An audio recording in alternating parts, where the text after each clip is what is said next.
Jaya Radha Madhava Kunja Bihari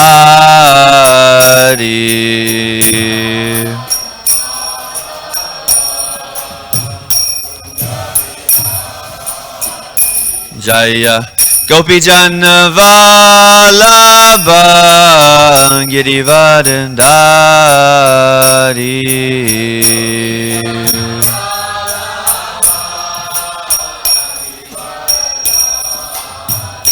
Jaya Gopi Jana Vallabha Girivardhari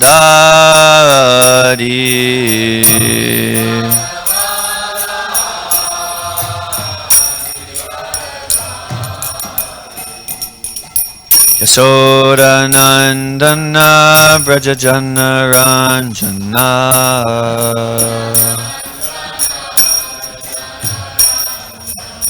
Yasoda Nandana Brajajana Ranjana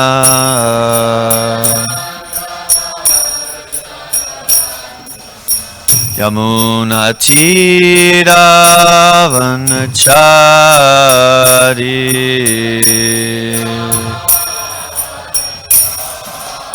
Yamuna Tira Vanachari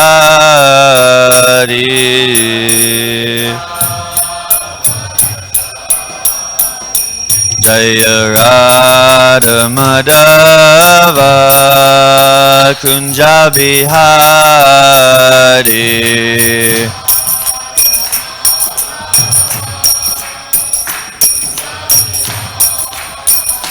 Jaya Radha Madhava Kunja Bihari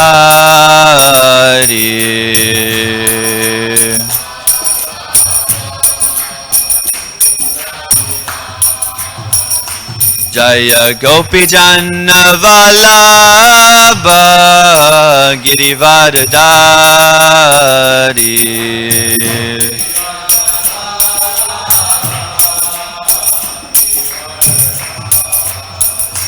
Jaya Gopi Jana Vallabha Girivardhari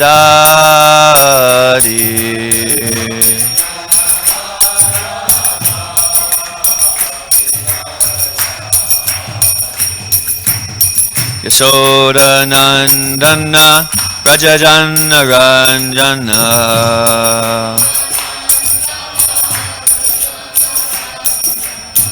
Yasoda Nandana Brajajana Ranjana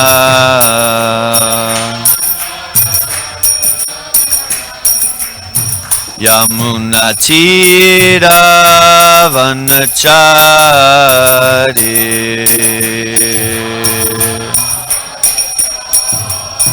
Yamuna Tira Vanachari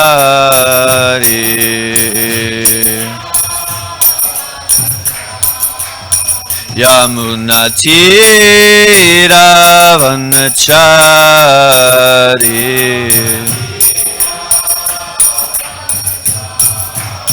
Yamuna Tira Vanachari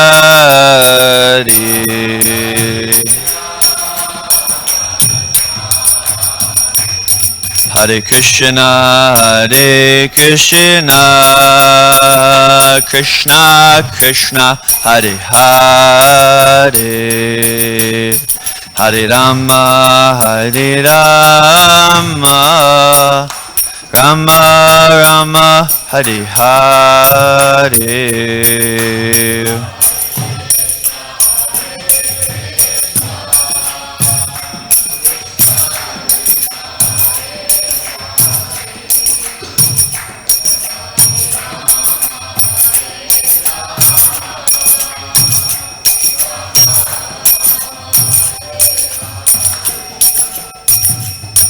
Hare Krishna, Krishna Krishna, Hare Hare, Hare Rama, Rama Rama, Hare Hare.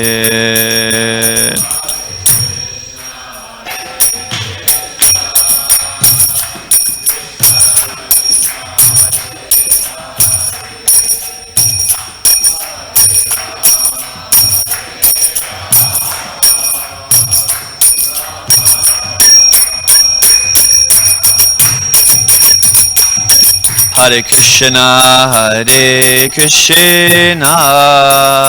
Krishna Krishna, Hare Hare, Hare Rama, Rama Rama, Hare Hare.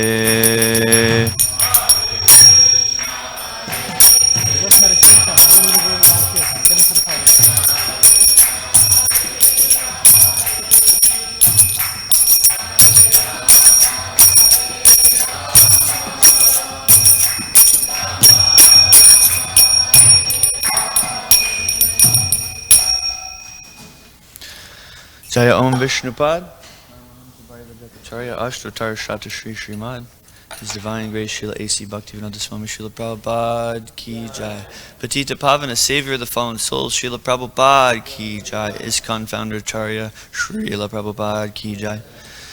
Jai Om Vishnupad Paramhamsa Parivajakacarya Ashtotar Shata Shri Srimad His Divine Grace Srila Bhakti Siddhanta Sarasvati Goswami Maharaj Prabhupada Ki Jai, Nantakoti Vaishnava Vrinda Ki Jai, Namacharya Srila Haridas Thakur Ki Jai, Prem Se Kaho Shri Krishna Chaitanya Prabhu Nityananda Shri Advaita Gadadhar Shri Vasari Gaura Bhakta Vrinda Ki Jai, Shri Shri Radha Krishna Gopi Gopinath Shama Kunda Radha Kunda Giri Govardhan Ki Jai, Vrindavan Dham Ki Jai, Mayapur Dham Ki Jai, Jagannath Puri Dham Ki Jai.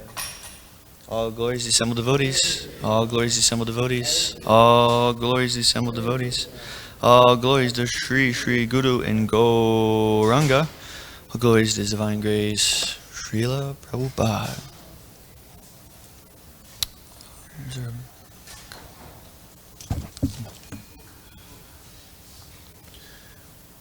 Reading from Srimad Bhagavatam, 3rd Canto, Chapter 22, verse number 17. Yam Harmya Prishte Kavanad Angrishobam Vikridatim Konduka Vilavakshim Vishvarvashur Nayapatat Svad Vimanad Vilokya Samoha Vimuda Chetaha.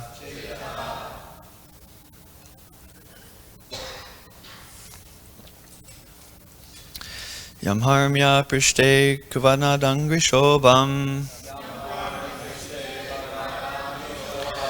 Vikridatim Konduka Vilavakshim Vishvavashur Nayapatat Svan Vimanad Vilokya Samoha Vimuda Chetaha.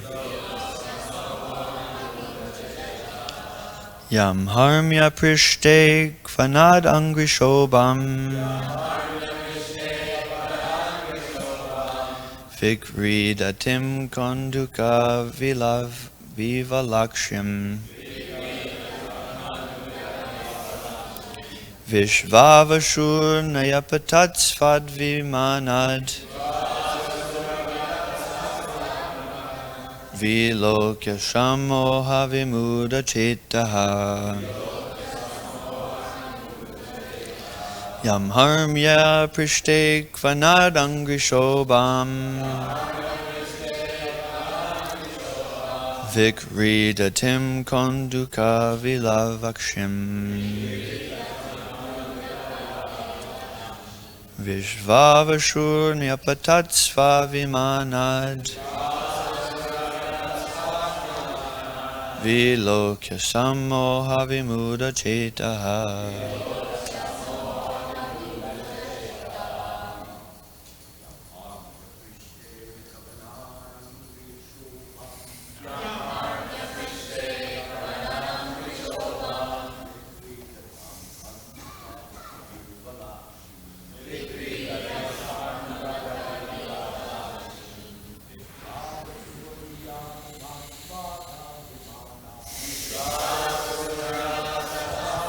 Manad Vilokya Samoha Vimuda Chetaha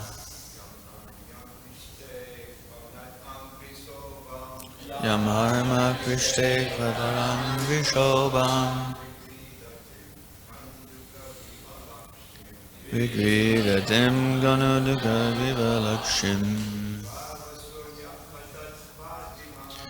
Vivavashurnaya Patat Svavimanad Vilokya Samoha Vimuda Chetaha Yamarma Prishte Kvavanadangishobam Vikridatim Konduka Vivalikshim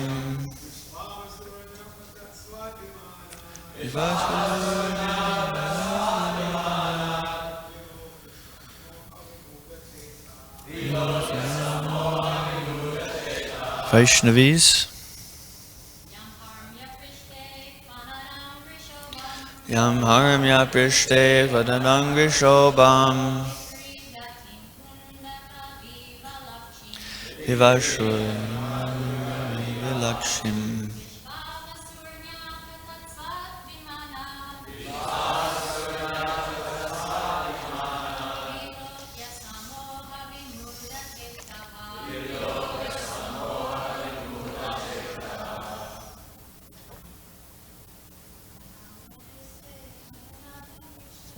Yamarma Prishte Vanavangishobam Vikridatim Konduka Vivalakshishim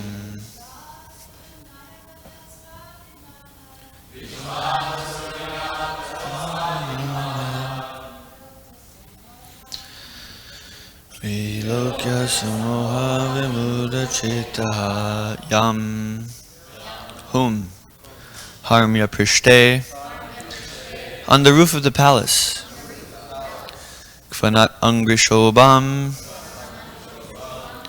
whose beauty was heightened by the tinkling ornaments on her feet. Vikridatim playing Konduka Vivala Akshim with eyes bewildered following her ball. Vishvavashu Nayapatat fell down. Svat from his own. Vimanat from the airplane. Vilokya seeing. Samoha Vimuda Chetaha whose mind was stupefied. Translation and purport by His Divine Grace, Srila A.C. Bhaktivedanta Swami Prabhupada.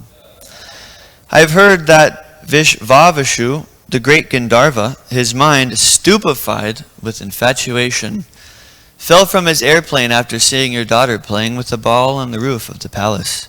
For she was indeed beautiful with her tinkling ankle bells and her eyes moving to and fro. Purport. It is understood that not only at the present moment, but in those days also there were skyscrapers. Herein we find the word Harmya Prishte. Harmya means a very big palatial building. Svad Vimanat means helicopters were also current in those days. The Gandharva, Vishvavashu, while flying in the sky, could see Devahuti playing ball on the roof of the palace. Ball playing was also current, but aristocratic girls would not play in a public place. Ball playing and other such pleasures were not meant for ordinary women and girls. Only princesses like Devahuti can indulge in such sports. It is described here that she was seen from the flying airplane. This indicates that the palace was very high. Otherwise, how could one see her from an airplane? The vision was so distinct that the Gandharva Vishvavashu was bewildered by her beauty, and by hearing the sound of her ankle bangles, and being captivated by the sound and beauty, he fell down. Kardama Muni mentioned the incident as he had heard it.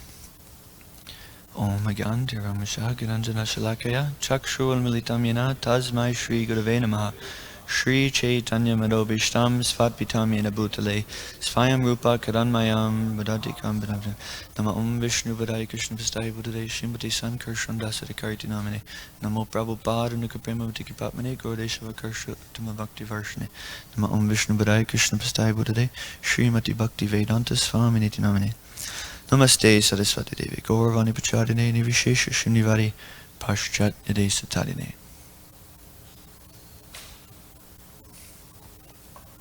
This is a really good word, stupefied.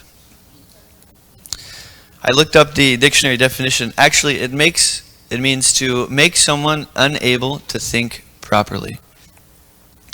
So, this infatuation with the opposite sex is not a new thing. It's something that has been going on since time immemorial. And it stupefies one. Even Gandharva, like Vavashu, became so bewildered that he fell from his airplane simply by hearing the tinkling ankle bells from a princess. So this infatuation is still going on. We hear it in modern music. It's all over the radio, like, I saw her standing there, love her madly, I need her badly.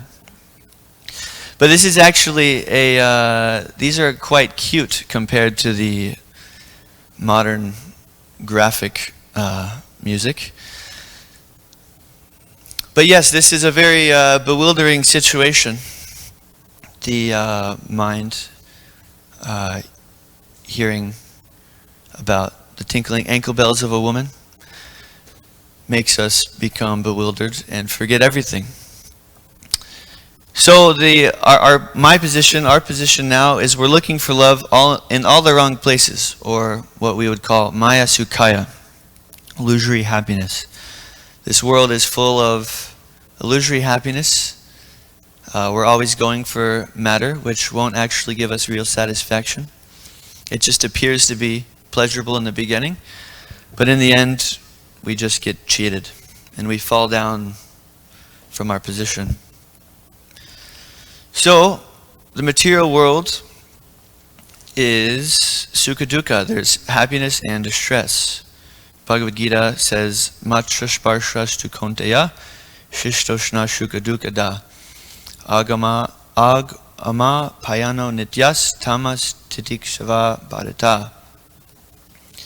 Krishna tells Arjuna that, O son of Kunti, the non-permanent appearance of happiness and distress and their appearance in due course are like the appearance and disappearance of winter and summer seasons. They arise from sense perception, O scion of Bharata, and one must learn to tolerate them without being disturbed. So we have to learn to see these material pleasures as temporary, learn to overcome them, tolerate them, and forget about them. You know, if we think about Krishna, then naturally whatever we're thinking about will just disappear if it's something material. The more we remember Krishna, the more we train our mind to not be disturbed and to tolerate these urges of the senses. So we have to learn not to be stupefied, trying to find happiness from the senses, engaging with the sense objects, which is quite stupid to do such a thing. Because these senses lead only to old age, disease, and death. That's the only route that these senses can bring us to, if they're not engaged in the service of Krishna. So we have to learn to engage them in the service of Krishna and become his pure devotee. Why not be intelligent and come to this spiritual platform? Why be a fool and simply run around this material world trying to connect my senses with the sense objects? That's what a fool would do. A real intelligent person will realize that I've only experienced suffering from these things. I've only been cheated in the end. So I should take my senses and engage them in the service of the master of the senses. Rishikeshanam Rishikeshanam. So engage the sense, Rishikesha. Engage the senses in the master of the senses, and naturally we will become purified. If we don't do this, simply our master will become death, and we'll have to take another material body full of suffering, birth, old age, disease, and death. So why not become intelligent, engage in the service of Krishna, become his devotee, worship him, and become peaceful. And in that way, death will be a piece of cake. It'll be just like walking through a blissful door and awakening into our pastimes with Radha and Krishna, or wherever our Svarup is. So, how can we come to this platform? How can we learn to engage my senses in the service of the master of the senses? Well, that's very simple. Krishna says in Bhagavad Gita, Tadvidi pranipatena paripreshna visevaya upadekshanti te ganam ganinas tadvidarshanaha. Just try to learn the truth by approaching a bona fide spiritual master, inquire from him submissively, render service unto him. The self-realized souls can impart knowledge unto you because they have seen the truth. So it's very simple. We approach a bona fide spiritual master, we ask him, we inquire from him, and we ask him how we can be engaged in his service. And simply by following the instruction, by performing the service he's allotted to us, it becomes very easy to overcome this stupa fiction of the opposite sex, and we'll become pleased. Krishna will be pleased. The spiritual master will be pleased. Krishna actually wants us to come through through his devotee. He says that my devotee is actually not my devotee, but the devotee of my devotee, now that is my devotee. So if we learn to serve Krishna's devotee, he's actually more pleased. So simply by doing this, by taking the instructions of the bona fide spiritual master as our life and soul, by making every thought, word, deed, and action in all times, places, and circumstances, meditating how I can please my spiritual master, how I can carry out his order, and that way I can overcome death, I can overcome the infatuation with matter, specifically sex desire, and I can become in a blissful state. So by doing this, actually, by fully embracing this, giving up all attachment to matter, then I can become in a state of situation, a state of bliss, and be situated as good as in Goloka, under the Guru's guidance, by fully awakening Krishna within my heart. And the difficulty is that we engage our senses in sense gratification instead of service of Krishna. So we can simply make the switch from serving my senses, make the switch to serving the master of the senses, serving the bona fide spiritual master. And that way I can simply overcome all of this suffering. So it's actually our duty as members of the Hare Krishna movement to make this switch, to become engaged fully in the service of Guru and Krishna, and spread his teachings all over the world. This is the duty of all of the members of the Hare Krishna society. So we have to fully embrace this preaching movement, because that's the order coming from Srila Prabhupada, from Lord Chaitanya, from all the Sampradaya Acharyas. It's our duty to become pure devotees and to deliver the world. So how to do that? We have to fully embrace the mission of sadhana bhakti, chanting without offense, because it said one who chants without offense can, under his influence, can influence the whole world to take up the practice of Krishna consciousness. So my spiritual master always says something very encouraging, every time you pick up your bead bag, just remember that there's actually a potential spiritual revolution sitting right there in your bead bag. If you simply chant the name without any offense, by your influence, by your pure chanting, the whole world will take it up. So we can try to remember that. I guess that's maybe the more difficult part, remembering that before I pick up my bead bag instead of thinking, oh man. You know, so if we can remember that, then it'll be totally blissful, totally ecstatic, instead of like, there's my japa bag, you know, I got to pick it up. No, this is my japa bag. Inside of that bag is a potential spiritual revolution, and it's my duty to spark that. Obviously, it's already been sparked by Sri Chaitanya, by Bhaktivinoda Thakur, Bhakti Siddhanta Saraswati Thakur, Srila Prabhupada, all of Prabhupada's disciples. But it's my duty to carry it forward, to fan the spark, to feed the spark. So if we don't fan a spark, you know, it can go out. So we have to fan the spark. And more than that, we should just, once we get a spark, once we get a flame, we should just dump copious amounts of gasoline onto that fire by chanting as much as we can, by going out on Harinam as much as possible, by distributing as many books, by endeavoring to actually embrace the process of Bhakti Yoga, not just cheat myself by, you know, halfway embracing it, by a little bit of my, little bit of sense gratification, a little bit of Krishna consciousness, a little bit of japa, a little bit of Bhagavatam. No, I should fully embrace this practice that Srila Prabhupada has very mercifully given to me. And I should walk this path of devotional service very purely, give up all my nonsense, my lust, greed, madness, illusion, envy, and fully embrace this Krishna consciousness movement. It's actually a really amazing thought. I had this thought some time ago of like, imagine what it would be like just to fully understand that I am puffed up. And that actually, it's such like a blissful, liberating idea just to think that, oh, you know, actually maybe I'm the problem. Maybe I'm the reason why I'm suffering. You know, maybe it's because I am prideful and I'm full of lust and I'm unable to embrace this practice of Krishna consciousness. So if I can realize that, then that's like, you know, the doorway to ecstasy. So, yeah, realizing that, begging for the mercy is a really amazing practice, praying.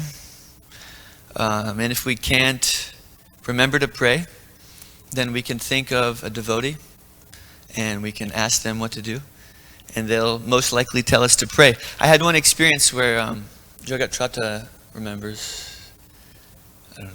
Anyway, we were out on Sankirtan at UC San Diego. We were really, really, really suffering like anything. Like, it was miserable. Like, I literally just like, there was like, we had our book table and behind it was like a bench. Literally, I just laid down on the bench for like an hour. I'm not joking. Like, I was suffering so much, like, I can't do this. This is so miserable. And then Jagat Trata Prabhu had this idea. Why don't we call Brigupati Prabhu? And we called Brigupati Prabhu. And, you know, we told him our situation. And he said, well, are you praying to the 6 Goswamis? And we said, you know what? I haven't prayed to the 6 Goswamis in like months, you know? So immediately we started praying to the 6 Goswamis. Okay, Brigupati. Vande Rupa Sanatana Ragayago Sri Jiva Gopalago Vande Rupa Sanatana. We're trying to really get into it. We were doing it for a few minutes. And actually this happened twice. This example I'm speaking about was not at UCSD. This was at University of California, Merced. And immediately we were praying just for like 5 minutes, and out of nowhere, this one lady comes from like on the back side of the table, and she goes, "What do you got going on here?" And I was like, "These are books on meditation. Why don't you take the whole set?" And she immediately took the Chaitanya Charitamrita, immediately gave $108, and put it in her car and left. Like, it was like the quickest thing, just like a 180, you know. So Praying works.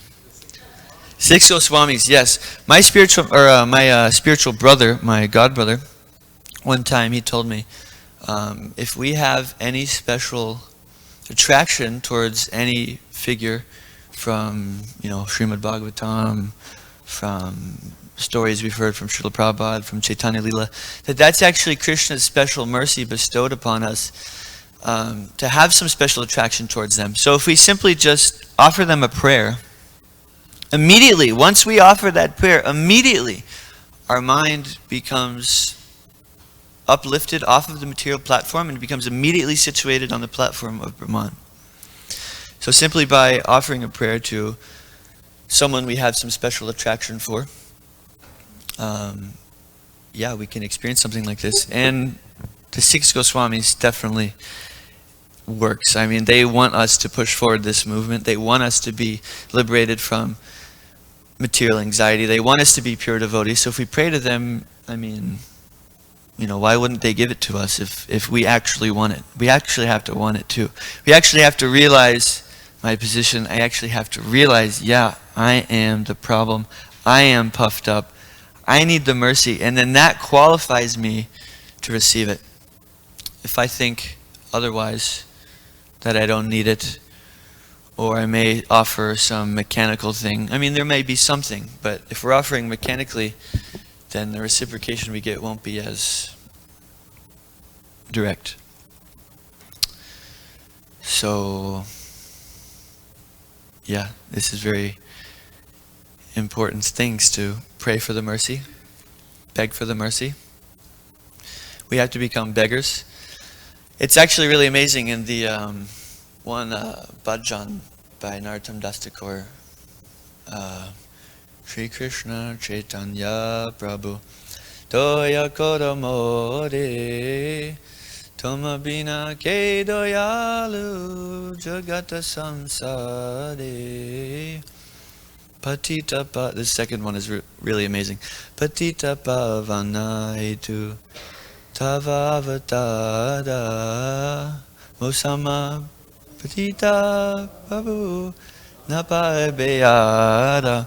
The first time I heard that, I didn't even know what it meant, but it was so like ecstatic. And then I read the translation, and that second verse is really amazing. Narottam Das Thakur is saying that Sri Chaitanya, your incarnation was only to deliver the fallen conditioned souls. And I guarantee you there is not a soul more fallen than me. But this is where it gets really amazing. He doesn't then say, I'm the most fallen, so please give me your mercy. No, he doesn't say that. He says, Lord Chaitanya, you appeared to deliver the most fallen. So I'm the most fallen. Therefore, my claim is first. I'm in front of the line. I'm number one in the line because I'm the most idiot, foolish, rascal suffering in this material world. So I'm in front of the line. You have to give me your mercy because I'm the most fallen. That's what you came here to do. You came here to deliver the most fallen. So you have to give it to me. He puts him in this position. I was thinking, wow, that's really amazing. Narottam Das Thakur, he has some boldness to claim such a thing. And then I realized, wait, I just saying that. So actually, I was also, he's not just alone and outside of this, thinking that. He's also helping me develop that mood of I'm the most fallen and I need Lord Chaitanya's mercy the most.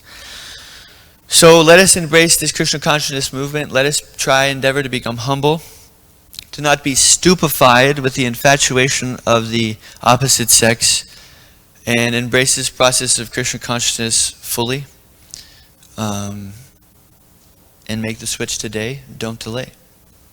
Hare Krishna. If there's anything that I've said incorrectly or anybody would like to fill in any gaps, please do so now while we have a few minutes left. Thank you, Hare Krishna. Jagat Trata, Prabhu. Hare Krishna, Prabhu. Who are the six Goswamis? Who are the six Goswamis? Who are they? Yeah. Please explain who the six Goswamis are. I think Brigopati Prabhu could give a much better answer on who the six Goswamis are. He's out on Sankirtan. Wow. Well, The 6 Goswamis of Vrindavan were direct followers of Sri Chaitanya Mahaprabhu, and they are fully pure devotees. They are, I can't quite remember if all of them, but at least a few of them are gopis, manjaris, yeah. So they're fully pure devotees, manifest in the form to teach us how to engage in Krishna consciousness. Krishna. Any other? Prem Sankirtan Prabhu.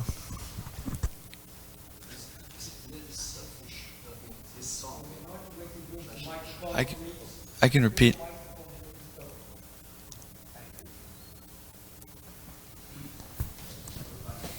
Hare Krishna. In this song, you just mentioned, okay, Shri Krishna Chaitanya Prabhu Nityananda, okay. Is it actually selfish then you put yourself, semi first instead of others? It's not logical a little bit. We're doing that anyway with our sense gratification. Isn't that more selfish? The question was, isn't it selfish to pray for me to be in front of the line of Lord Chaitanya's mercy on the song from Narottam Das Thakur? But wouldn't it be more selfish to, we're already doing that. We're already putting ourselves number one. I'm in the center of this existence. I'm number one. I deserve, the whole world should revolve around me. I should have all the sense enjoyment. So we already have that propensity.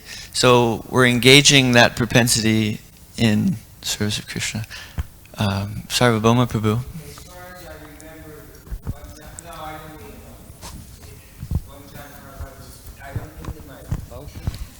Prabhupada was asked. That's for people outside. We have millions tuned in online. Hare Krishna. He says, how does one become humble? And at least in one instance, Prabhupada says, by being bold for Krishna. Jai. Thank you, sir. Okay, I have a few minutes left. Hare Krishna. Marsh would like to make a point. First of all, thanks for a nice class. It's certainly inspiring, not only to me, but to others who are sitting here. The one point I just wanted to add, when you kept saying we should pray for it, but I think you mentioned, though, what should we pray? We should pray for humility. We should pray for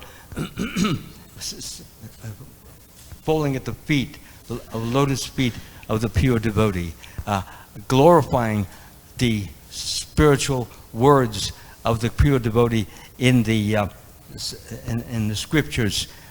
By doing this, we put ourselves in a smaller position automatically, and as a result, we receive many blessings for that. The blessings being that we actually become a greater, higher, better, bigger, and more knowledgeable in pure devotional love and service.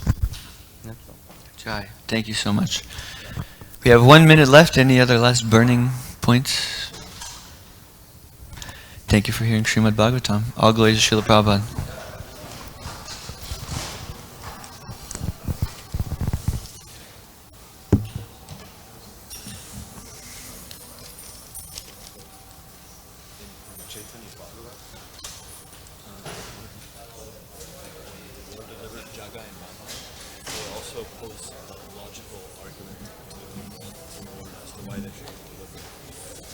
It's actually an extensive argument. And ends with, therefore, I'm on that volume.